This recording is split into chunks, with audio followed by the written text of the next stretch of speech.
मन जो है वातावरण से बना है। राधा स्वामी की फ़िलॉसफ़ी अगर पढ़ेंगे, जो कि हाईएस्ट फ़िलॉसफ़ी है, उसके हिसाब से जब त्रिकुटी से आत्मा आती है तो मन लेके आती है।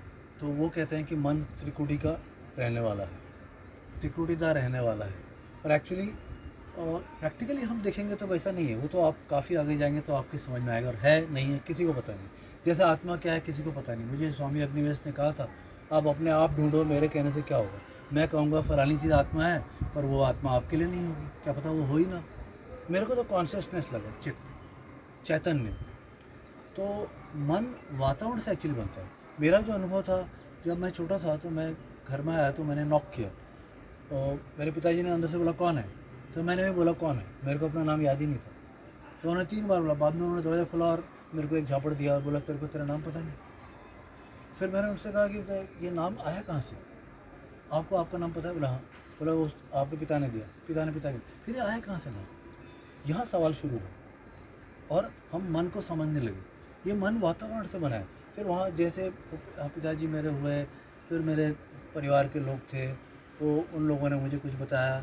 बताते बताते बताते जो मेरा निर्माण हुआ है, मेरा नाम शेखर बड़ा हुआ, सब हुआ। मैंने अपना मैं का निर्माण किया। ये मैं वातावरण से बना, मैं कहीं ऊपर से लेके नहीं आया। माइंड, जितने भी फिलोसोफर हैं वो कहेंगे कि वो ऊपर से मन है। नहीं, मन नहीं ऊपर से आया। आया होगा, हो सकता है वो भी सच हो, लेकिन हमको जो लगा, मैंने जो समझा, मन वातावरण से ही बने। और यही जय कृष्ण मूर्ति बोलते हैं, मन वातावरण से बने। पहली स्टेप यही है। इसीलिए हम जो प्रैक्टिस करते हैं मार्शल आर्ट्स में, ये हमें जागरूकता देती है। उसके बाद हम ध्यान की तरफ जाते हैं और फिर हमें सिखाती है कि हम हर समय सवाल करें, वाई, क्यों। तभी हम समझ पाते हैं इस बात को कि मन क्या है और मन नो माइंड क्या है। इसलिए जापान में क्या करते हैं, वो लिखा होता है स्कूल के बाहर, तलवार से ईश्वर तक की यात्रा, तलवार से अपने जानने तक की यात्रा। पहले भारत में भी ऐसा होता था, कई साल पहले। तो अभी जैसे जय कृष्णमूर्ति या ओशो जैसे व्यक्ति ही ये बात बोल सकते हैं, दूसरा कोई भी नहीं। अब जैसे मैंने स्टांस के बारे में बताया था ब्रूसली के, उसमें ब्रूसली ने जो लिया मेन, वो विंग कुंफू से है। जैसे ब्यूजी आँखों में अटैक है, विंग कुंफू से ब्यूजी, बोंगसा, लोप्सा, चोंग, ये बैक स्ट्राइक।